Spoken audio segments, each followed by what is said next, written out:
the middle of that. And then at 6 p.m. UTC, we'll take a 1-hour meal break, come back for an hour and a half, 2 hours. So you'll get about 4.5 to 5 hours of instruction each day. And I think we can cover it in that time. That means we have to cover about 5 to 6 chapters each day. And I think we can do that, especially at the beginning. These chapters are relatively brief at the beginning of the book, and they get a little more extensive and later on in the book. So if there aren't any questions, let's get started. Okay, let's start off talking about careers for hackers. All right, a lot of people, the general public, when they think of hackers, they think of cyber criminals and people who are trying to take over their computers and steal their credit card numbers and their identity. And that's accurate. There are some people who do that as hackers.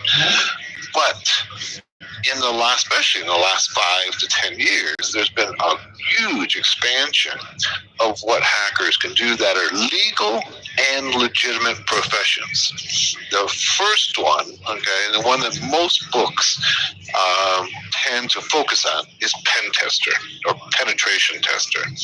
Penetration tester is somebody who gets paid to try to hack a company's, some institution's systems, but trying to find the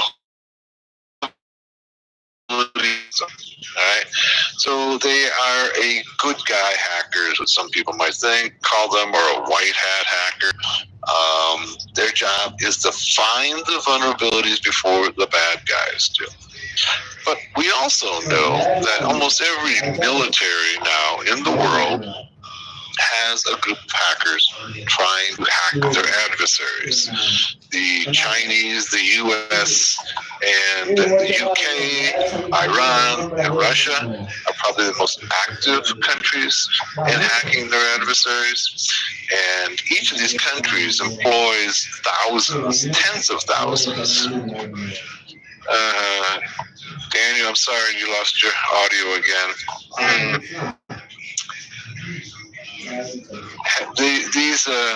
These countries employ tens of thousands of hackers, and they're not all working for the military. Oftentimes they're working for private companies that contract to the military.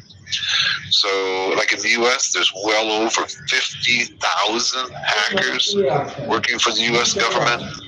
About half of them are working as employees of the U.S. government. The other half are working for private companies who then contract to the U.S. government to hack other countries. And in some cases, hack their own citizens. Probably the fastest growing area in the last 5 or 10 years is bug bounty hunting. This is a little bit different than pen testing in that pen testing, the hacker is trying to find known vulnerabilities. So you're not trying to find a 0-day, something nobody's ever seen before. You're saying, okay, let me see if I can get into your system via known vulnerabilities, known holes in the system. Bug bounty is where companies pay people to find essentially 0 days. All right, 0 days. These are flaws in the software and the network that have never been seen before. And they pay bounties, they pay a fee if you find these flaws in their software, in their systems. And some people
the other side operates to be able to protect yourself.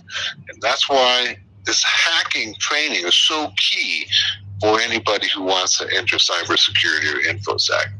And that's going to be generally going to be the largest category because we're employing millions of InfoSec engineers around the world.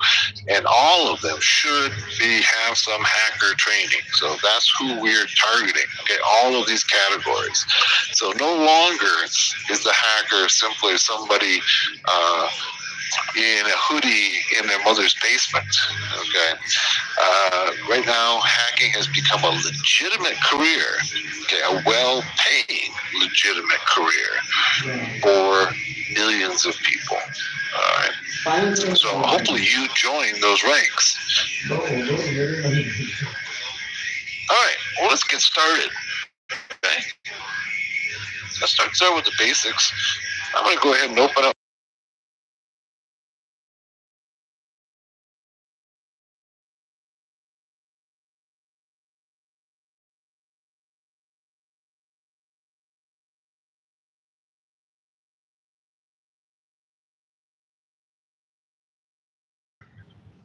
The first couple pages show you how to set it up.